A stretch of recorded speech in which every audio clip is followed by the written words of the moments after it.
Have you ever realized the people sharing your blood are your most toxic enemies? Amid the clinking wine glasses at a private club? I smiled as my brother pushed a cold cheese sandwich toward my son. He believed that humiliation was a victory. He had no idea I had already prepared the perfect execution to bury his empire of lies right in this room. The sweetest revenge is never screaming. It is letting the truth destroy its creator. Hello? Dear listeners of Daisy Revenge Stories, I want to sincerely thank you for being here with us today. Unfortunately, YouTube has completely demonetized our channel, leaving us without the budget to keep operating. So if you enjoy today's story, please consider supporting us with just $1 so we can pay our hardworking team to cover their living expenses and continue creating for you. You can easily support us by scanning the QR code on your screen or by clicking the donation link in the description or the pinned comment of this video. My name is Eve Silva. I am 35 years old, and I work as an independent financial risk investigator for Vanguard Horizon Analytics. I spend my days dismantling corporate lies, tracing hidden funds, and exposing the ugly truths that greedy executives try to bury beneath layers of shell companies.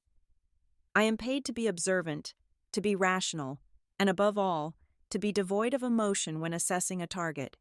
Yet, nothing could have prepared me for the agonizing exercise in self-control I had to perform at my own family dinner. The evening was supposed to be a celebration. I had brought my 13-year-old son, Leo, to the Sterling Crest, an obscenely lavish private club nestled deep in the wealthy enclaves of Westchester County. New York, the heavy oak doors, the blinding crystal chandeliers overhead, and the soft, pretentious hum of classical music playing in the background all screamed of exclusive privilege. We were here because Leo had just won first place in the statewide Teen Health Tech Innovation Competition. My brilliant boy had spent 6 months coding an application designed to optimize ambulance dispatch routes during urban emergencies. It was a genuine triumph, a testament to his hard work and his beautiful mind. But from the moment we arrived, it became violently clear that this dinner was never about Leo, my older brother, Vance, the golden child of the Silva family and the current chief executive officer of a highly publicized health technology startup, had hijacked the entire evening. Instead of an intimate family gathering to praise a 13-year-old boy, Vance had transformed the reservation into a grotesque theatrical display of his own perceived success. He had invited 4 of his business partners and potential investors to our table throughout the first hour. Vance dominated the conversation, loudly boasting about his upcoming funding rounds, his golf handicaps, and the ridiculous valuation of his company. My parents, Arthur and Eleanor, sat completely mesmerized, nodding at his every word like devoted disciples. Whenever Leo tried to speak, softly mentioning how his application used real-time traffic data, Vance would swiftly cut him off with a patronizing chuckle, steering the attention right back to his own vanity metrics. I watched my son shrink into his tailored jacket, his pride slowly dissolving into quiet resignation. Then came the dinner service, the defining moment of the night. A parade of waiters in immaculate white jackets approached our long table, carrying heavy silver trays. As they began placing the plates down, the scent of rich, melted butter, garlic, and seared meat filled the air. Vance's 2 young children were served massive, decadent portions of lobster thermidor and deeply marbled Wagyu beef. The business partners received perfectly cooked filet mignons with truffle mashed potatoes. My parents were given plates of delicate sea bass adorned with expensive caviar. Finally, a waiter stopped behind Leo. With a stiff, almost apologetic posture, he reached over and set down a plate. It was not silver, nor was it fine china. It was a thick, dull ceramic dish with a visible chip on the left rim. Resting in the center was a single, pathetic grilled cheese sandwich.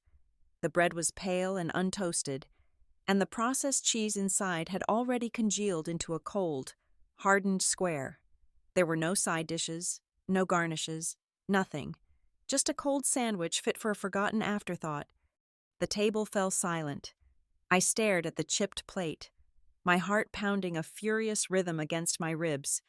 I looked up and saw Vance leaning back in his velvet chair. He swirled the dark red wine in his crystal glass, a sickening, triumphant smirk plastered across his face. He locked eyes with me, waiting for the explosion. He wanted me to scream. He wanted me to ruin the elegant atmosphere so he could perform the role of the reasonable, long-suffering brother dealing with his unstable, dramatic sister. "We didn't order for your son," Vance declared smoothly, his voice carrying perfectly across the table for the investors to hear. I turned my gaze to my parents. I expected Arthur to slam his hand on the table. I expected Eleanor to reprimand her son for humiliating his own nephew on a night meant to celebrate him. Instead, my father suddenly found his water glass incredibly fascinating, refusing to look in my direction. My mother offered a weak, nervous flutter of her hands and leaned in to whisper, "Now, Eve, please do not make a scene. You know how stressful Vance's schedule is, and these are important guests. Just let the boy eat what he has. We can get him ice cream later." A fiery, suffocating rage clawed at my throat. The sheer cruelty of it was breathtaking. It was not just about the food. It was a calculated, deliberate message to remind me that in the hierarchy of this family, Leo and I were nothing more than peasants allowed to sit at the king's table out of pure charity. I felt Leo tense beside me. He lowered his head, staring blankly at the hardened cheese, his small hands gripping the edge of his seat. He was ready to accept it. I did not throw a glass of water. I did not raise my voice or shed a single tear of frustration. I inhaled deeply, drawing the cold, conditioned air into my lungs, and let the icy objectivity of my profession take over. I reached out and gently placed my hand over Leo's trembling shoulder, giving it a firm, reassuring squeeze. I looked directly into Vance's arrogant eyes, allowed a small, perfectly calm smile to touch my lips, and gave him a single, simple response. "Noted." My voice was quiet, steady, and completely drained of anger. The chilling silence that followed seemed to confuse Vance for a fraction of a second, but his ego quickly paved over the doubt. He let out a dismissive scoff, taking another sip of his wine, thoroughly convinced that my quiet response was nothing more than my usual, pathetic submission. He thought he had won. He had no idea he had just signed his own death warrant. Tucked discreetly beneath my chair, resting against the thick fibers of the Persian rug, was a heavy black leather briefcase. Inside that unpretentious bag lay a meticulously bound, 150-page forensic audit report. It was my absolute masterpiece, the culmination of 5 grueling months of tracking, analyzing, and decrypting the intricate financial labyrinth my brother had constructed, while Vance sat mere feet away, stuffing his face with prime beef and basking in the adoration of his sycophants. He remained blissfully unaware that the exact coordinates of his impending ruin were sitting right beneath my heels. The investigation had started as a completely blind assignment. Vanguard Horizon Analytics had been retained by a prominent, unnamed venture capital firm. These investors had recently injected massive capital into a rising health technology startup, but their internal analysts had flagged a series of highly irregular cash outflows. The operational numbers simply did not align with the company's projected burn rate. The venture capital firm demanded a discreet, surgical probe to uncover the leak. When the file first landed on my desk, the target company's name had been heavily redacted to ensure objective analysis. It was only after I cracked the first layer of shell corporations that I realized the corrupt chief executive officer I was hunting was my own brother. Vance had spent the last 2 years aggressively marketing himself as a visionary, a technological prodigy destined to revolutionize the medical industry. Finance magazine covers praised his disruptive software, and angel investors fell over themselves to throw money at his charismatic pitches. The beauty of forensic accounting, however, is its absolute lack of bias. Numbers do not care about your charisma, your tailored suits, or your status as a family favorite. They are cold, immutable facts. My forensic analysis stripped away his neon signs and polished press releases. The ledgers told a brutally honest story, proving that Vance's highly praised company was nothing more than a hollow, rotting shell. Through painstaking weeks of cross-referencing bank transcripts and offshore corporate registries, I dismantled his grand illusion piece by piece. Vance had constructed a highly sophisticated network of phantom contracts. He was routing massive, recurring payments to third-party software developers, data storage facilities, and medical equipment suppliers that simply did not exist. I had personally visited the registered addresses of 3 of his biggest domestic vendors. I found an abandoned strip mall in New Jersey, a vacant dirt lot in Delaware, and a cheap mail forwarding service operating out of a tiny storefront in Nevada. He was invoicing his own company for fabricated services, essentially siphoning investor funds straight out of the corporate treasury and into his own pockets. The most damning evidence, however, lay in where those stolen funds ultimately vanished. The money did not sit in standard bank accounts waiting to be seized. Vance had utilized a complex series of digital tumblers to wash millions of dollars into anonymous offshore cryptocurrency wallets. He stood on stages claiming his company was on the verge of a medical breakthrough, but the ledger proved he had not allocated a single dime to actual research and development in over 8 months. Instead, the stolen capital was financing his grotesque lifestyle. It paid for his exotic sports cars, his designer wardrobes, and most destructively, an escalating mountain of underground gambling debts. He was bleeding cash to high-stakes syndicates operating out of Macau and illicit tables right here in New York. He was borrowing against his investors' futures to cover his own catastrophic, hidden losses. And the people he was defrauding were not the forgiving type. The venture capital firm that hired me did not tolerate theft, and they possessed the legal firepower to crush him. Knowing the explosive, criminal nature of my findings, I had chosen not to simply email the final report to my clients. I had orchestrated a much more theatrical, inescapable delivery. Less than 50 feet away from our dining table, sequestered in a private, soundproof lounge known as the Mahogany Room, sat 3 senior board members of that very venture capital firm. I had arranged for them to be here at the Sterling Crest tonight, promising them an in-person briefing that would definitively resolve the mystery of their missing capital. They were currently sipping premium bourbon, waiting for my signal. Oblivious to the guillotine hanging directly over his neck, Vance leaned forward, his voice booming across the table as he addressed one of his potential new investors. He painted a glorious picture of his upcoming Series C funding round, promising exponential returns and dominating market shares. He threw out inflated percentages and astronomical revenue projections, lying with the effortless grace of a seasoned con artist. He smiled, gesturing expansively with his hands, absolutely intoxicated by his own deception.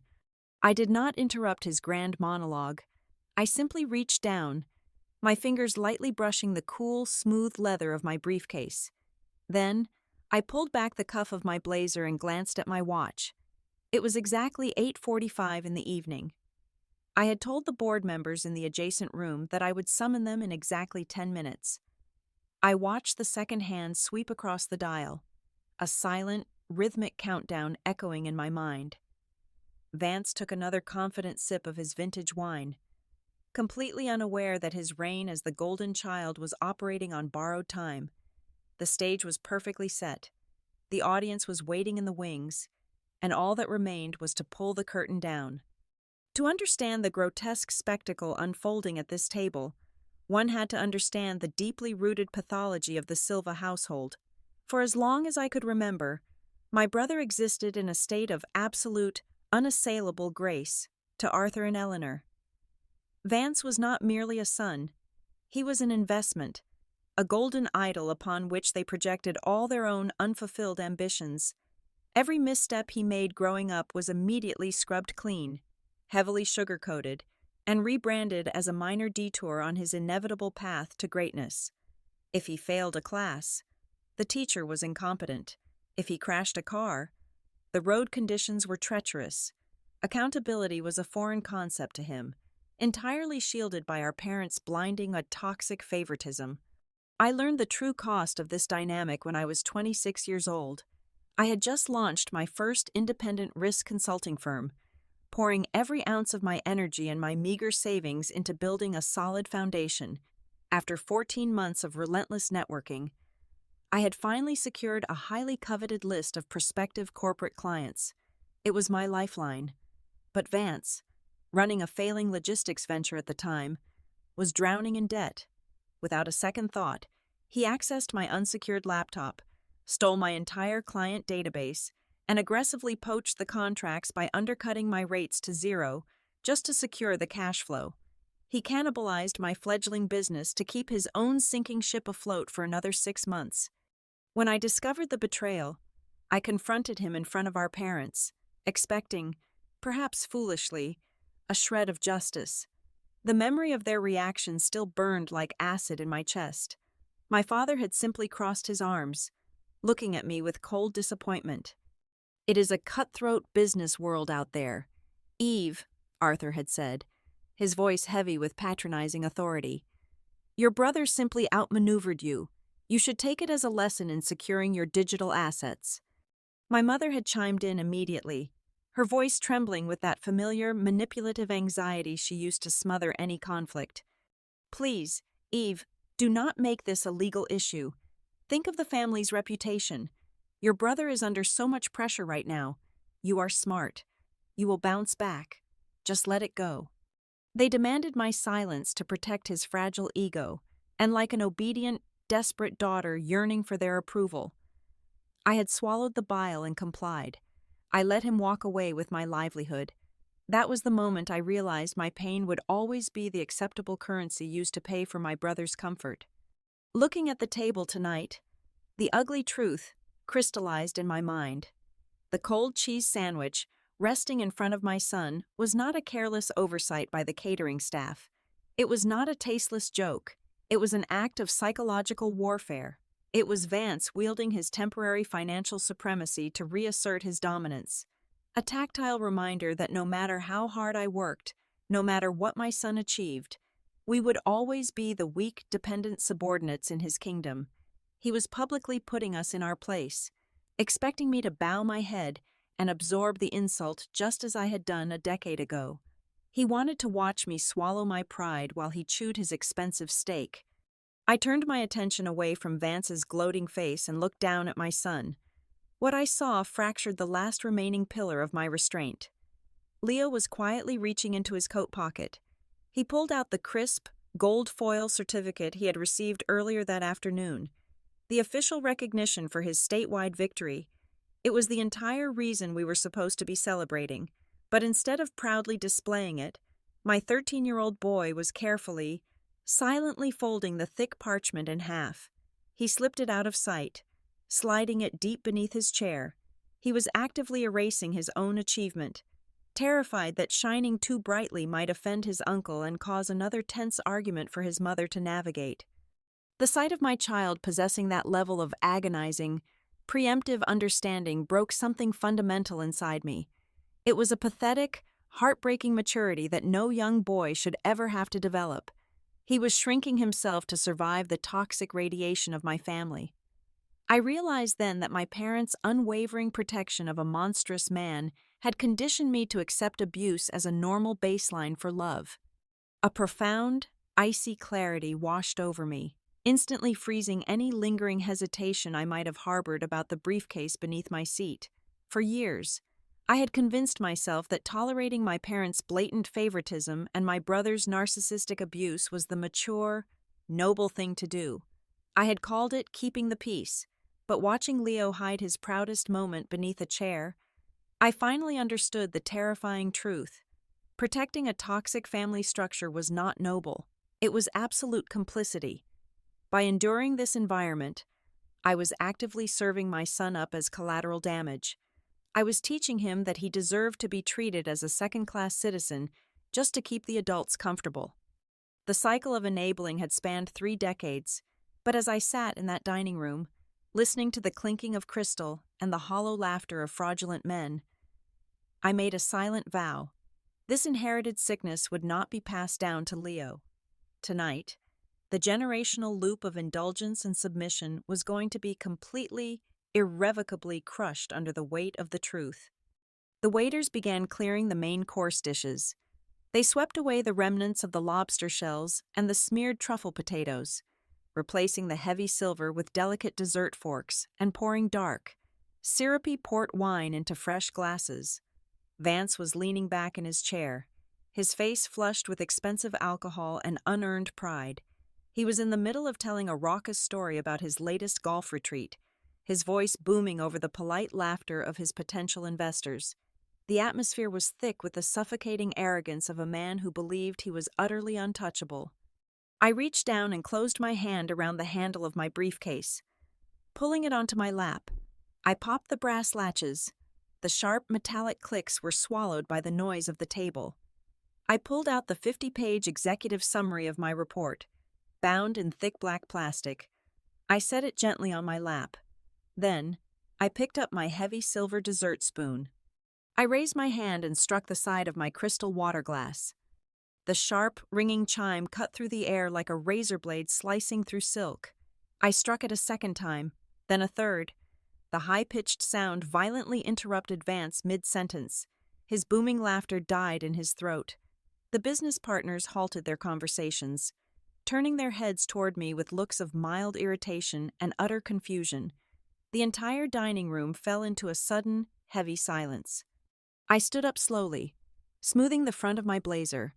I did not look at my parents, and I did not look at the angry, questioning glare Vance was directing at me. Instead, I raised my chin and made direct eye contact with the head waiter standing by the heavy mahogany double doors at the far end of our private dining area. I gave him a single, deliberate nod. The waiter immediately stepped forward, grasped the brass handles, and pulled both doors open. The sudden movement drew the attention of every person at the table. In walked 4 men, moving in absolute unison. 3 of them were the senior board members from the venture capital firm that owned Vance. They were older men, dressed in immaculate, conservative dark suits, and their faces were carved from pure granite. They radiated the cold, terrifying energy of wealthy men who had just discovered they were being robbed. Trailing slightly behind them was the 4th man, a federal attorney carrying a thick leather briefcase of his own, his presence announcing undeniable, inescapable legal authority. The temperature in the room seemed to plummet. Vance's current guests shifted uncomfortably in their seats, sensing the sudden shift in the atmosphere, but unable to comprehend the danger. Before the dessert course is served, I believe a formal announcement is required, I said, my voice projecting clearly and evenly across the room. I possessed the absolute, unshakable confidence of a woman holding all the winning cards. Vance has spent the last 2 hours painting a very compelling picture of his corporate empire. He has promised you all exponential growth and groundbreaking medical advancements. However, instead of toasting to his fabricated success, I think everyone sitting at this table deserves to know the reality. Vance stared at me, his eyes wide, his mouth slightly open. He looked from me to the 4 men standing near the entrance, and the final puzzle pieces locked into place inside his mind. The arrogant sneer melted off his face, replaced instantly by the sickly gray pallor of absolute panic. The man sitting at the head of this table, I continued, my voice ringing with brutal clarity. The chief executive officer you are all so eager to throw your money at has just had his entire corporate and personal assets completely frozen by federal mandate. Effective as of 1 hour ago, he has been permanently stripped of all executive control, all access to company servers, and all operational rights. I lifted the thick executive summary from my lap and tossed it forcefully into the center of the table. The heavy stack of paper landed with a loud, satisfying crack against the polished wood. It slid across the table, stopping inches away from Vance's wine glass. That document is a verified, independent forensic financial audit, I declared, ensuring every potential investor at the table absorbed every single word.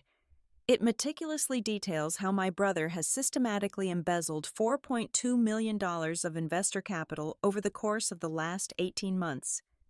He has laundered those funds through a network of shell companies to pay off illicit gambling debts. There is no medical software. There is no revolution. There is only a criminal fraud. The room descended into a dead, suffocating silence. No one moved. The business partners stared at the black-bound report as if it were an active bomb. Vance was completely paralyzed, pinned to his chair by the sheer weight of his own exposure. He opened his mouth to speak, to yell, to issue a denial. But not a single sound emerged. He was staring directly at the three venture capital representatives, recognizing the men who truly held his financial life in their hands, the men he had been stealing from for over a year. The silence was violently shattered by the scraping of a wooden chair. My father, Arthur, shot to his feet. His face flushed a furious, dark red. He pointed a trembling finger at me. "What in the world is wrong with you?" he shouted, his voice cracking with indignation and denial. "Have you lost your mind? You are ruining a family dinner. You are humiliating your brother in front of his important guests over some kind of sick, jealous joke." My mother, Eleanor, was clutching her pearl necklace, her face pale with horror. She reached over and grabbed my father's sleeve, tears welling up in her eyes as she desperately tried to maintain the illusion of control. "Eve, please stop this right now," she pleaded, her voice a high-pitched, trembling whine. "Tell them it is a mistake. Tell these men you are just upset. Do not do this to your brother." They were still protecting him, even with the undeniable proof lying on the table, even with the federal attorney standing in the room. They chose to blindly defend the golden child. They were desperately clinging to a fantasy that was already burning to the ground around them. The shock finally wore off, instantly replaced by the violent, cornered animal panic of a narcissist who had entirely lost control of his narrative. Vance slammed both of his palms onto the heavy mahogany dining table with explosive force. The impact rattled the crystal wine glasses, spilling dark red liquid across the pristine white linen tablecloth, and sent a silver dessert fork clattering loudly onto the hardwood floor. "She is absolutely insane," Vance roared, his voice cracking as he pointed a violently shaking finger directly at my face. "Do not listen to a single word this hysterical woman is saying. She is a bitter, failed accountant who has been insanely jealous of my success for her entire pathetic life. That document is a complete fabrication. It is a forged, malicious piece of garbage designed solely to sabotage my upcoming funding round." He was grasping at invisible straws, frantically utilizing the exact same gaslighting tactics he had perfected throughout our childhood. He desperately wanted to paint me as the unstable, overly emotional sister, hoping the wealthy, powerful men in the room would instinctively default to trusting the charismatic male executive. But the three venture capital board members did not even blink.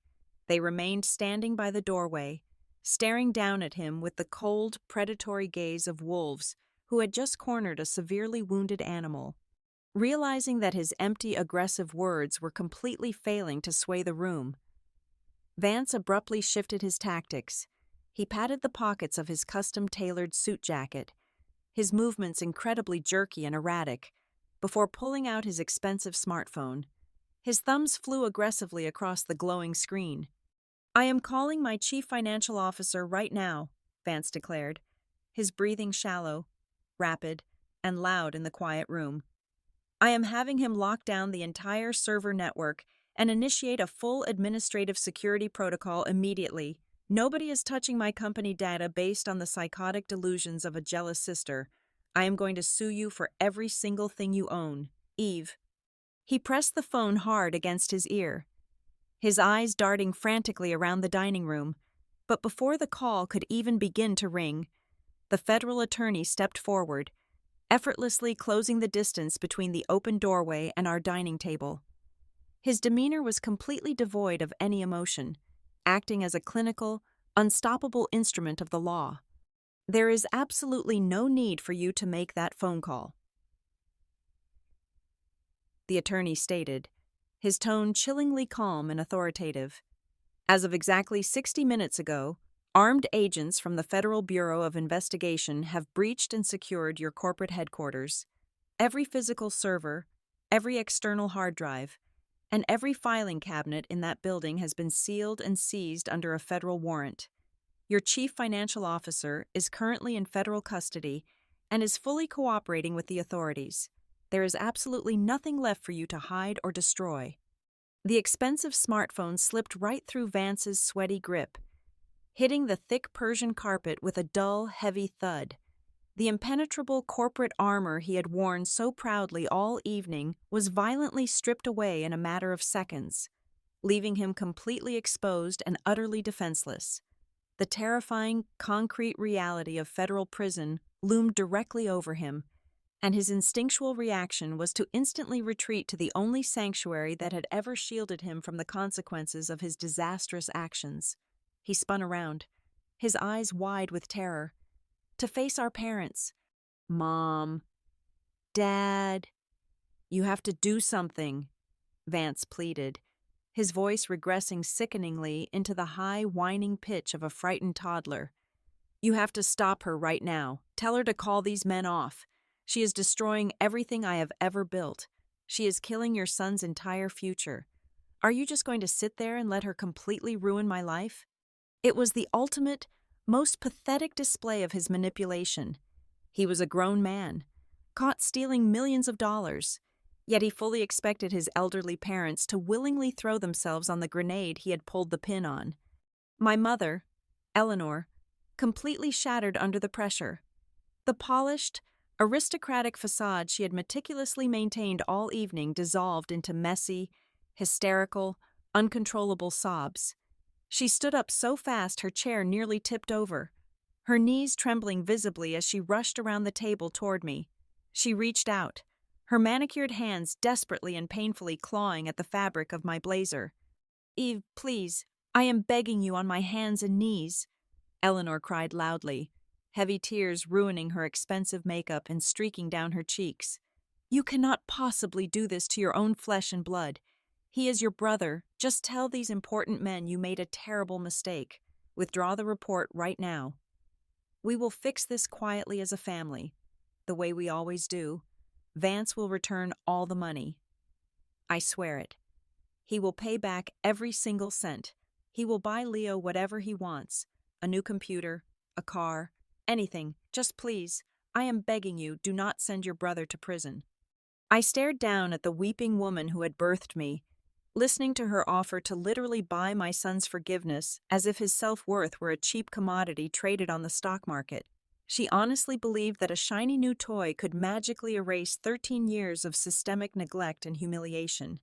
Even now, standing in the wreckage of his crimes, she was still trying to sweep a multi-million-dollar federal felony under the rug just to protect her precious golden boy.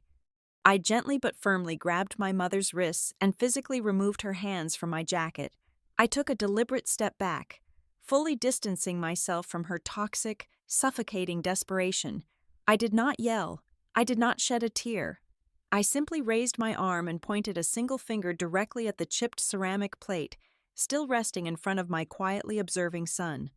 "Look at that plate. Mother," I commanded, my voice dropping to a low, lethal whisper that carried perfectly across the dead, silent room.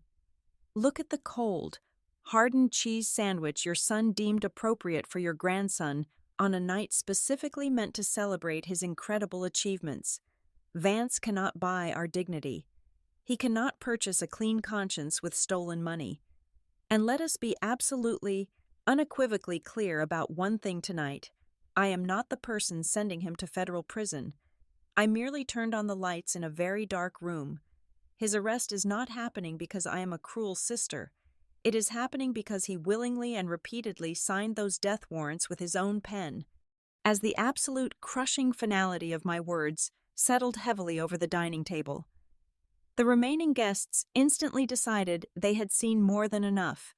The wealthy business partners Vance had spent the entire evening aggressively courting began to move in a panic. There was a sudden, chaotic scraping of heavy wooden chairs against the floorboards. Grown men in expensive suits hastily grabbed their leather briefcases and their coats, actively avoiding making eye contact with anyone in the Silva family. They muttered hushed, frantic, and entirely unconvincing excuses about sudden family emergencies and early morning flights. They practically sprinted toward the double doors, absolutely desperate to escape the blast radius of a massive federal indictment. Within 30 seconds, The grand dining table was practically empty. The grand illusion of the brilliant, untouchable technology mogul had violently evaporated into thin air. Vance stood completely alone amidst the discarded linen napkins and half-empty wine glasses, a pathetic, trembling fraud whose mask of success had just been permanently shattered into 1,000 jagged pieces. Vance stood trembling, watching his wealthy lifelines sprint out the doors. Yet, a twisted glimmer of defiance remained in his eyes. He still believed he had a safety net. He looked at our weeping mother and our red-faced father, silently calculating how he could drain their accounts to hire the best defense attorneys in the state. He thought their blind loyalty would save him one last time. I reached into the very back of my briefcase. I pulled out a single, thin manila folder.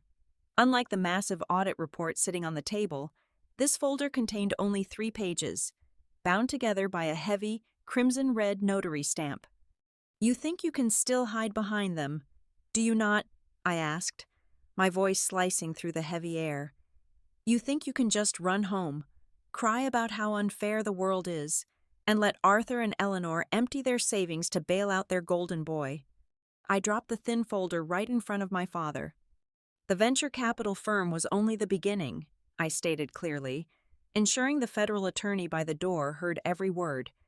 "To maintain the illusion of your wealth, to cover the massive deficits before the investors noticed, you needed immediate liquid cash, the kind of cash that does not ask questions." My father's hands shook as he opened the folder. His eyes scanned the first page, and the color instantly drained from his face, leaving him looking like a ghost. "That is a heavily authenticated document proving my brother forged a comprehensive power of attorney using your signature, Father," I explained mercilessly. "6 months ago, Vance quietly liquidated your entire retirement portfolio. Every single penny you saved for 40 years is completely gone. But that was not enough to cover his gambling debts. So, he took the deed to the ancestral family estate, the home you currently sleep in, and he leveraged it as collateral to secure a massive loan from an unlicensed underground credit syndicate." The final, devastating truth hit the room with the force of a freight train. The investor's money was federally insured or heavily backed. The money Vance owed to the black market was a death sentence, and he had used our parents' home as the shield.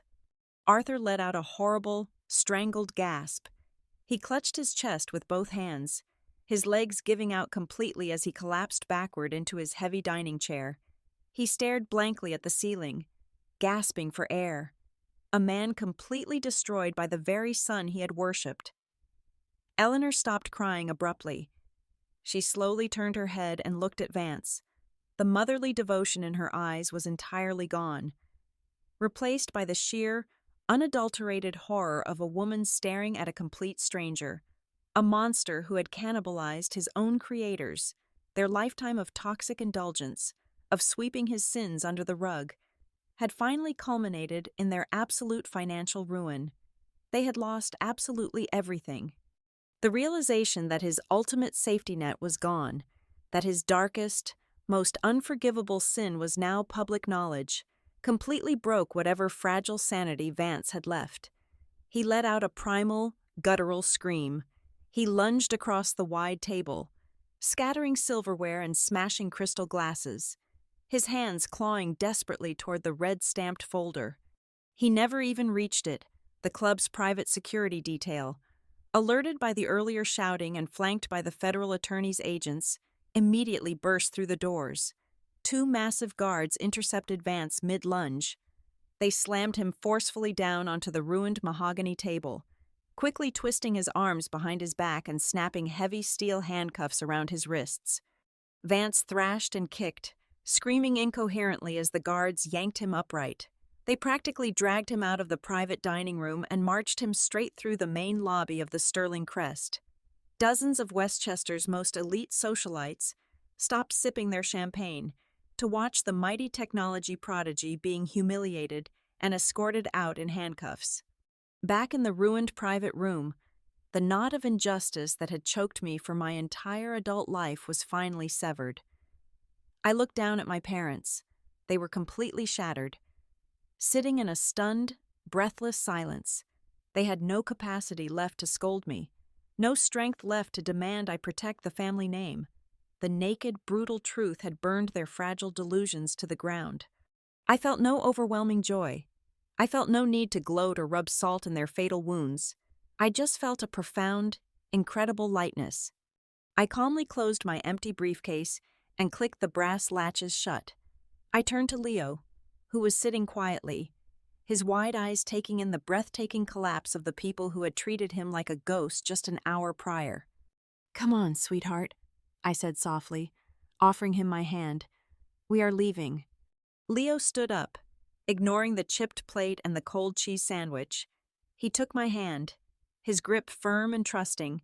Together, we walked out of that suffocating room, leaving the smoking ruins of my brother's empire and my parents' broken legacy entirely behind us. An hour later, we were sitting in a brightly lit, cozy late-night diner miles away from the country club. The air smelled of hot coffee and frying bacon, a sharp, wonderful contrast to the sterile arrogance of our previous venue.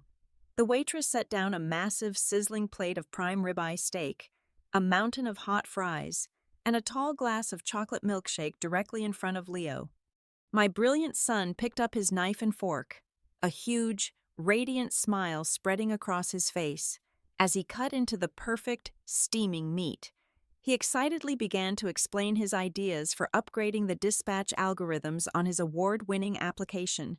I sat across from him, sipping my warm coffee, watching the light dance in his eyes. For the first time in my entire existence, I knew we were truly free. We would never have to endure the poisonous toxicity called family for another single second of our lives. Thank you so much for staying with me until the very end of this incredible journey. Dear listeners, I would love to know where you are tuning in from, so please let me know your city or country in the comments below. If you found today's story empowering and you want to help our channel survive this demonetization, please consider supporting our hardworking team with just a $1 donation. You can scan the QR code on your screen right now, or click the donation link in the video description or the pinned comment. Your kindness pays for our writers and editors to feed their families and allows us to keep bringing you the best revenge stories on the internet. Stay strong, and I will see you in the next one.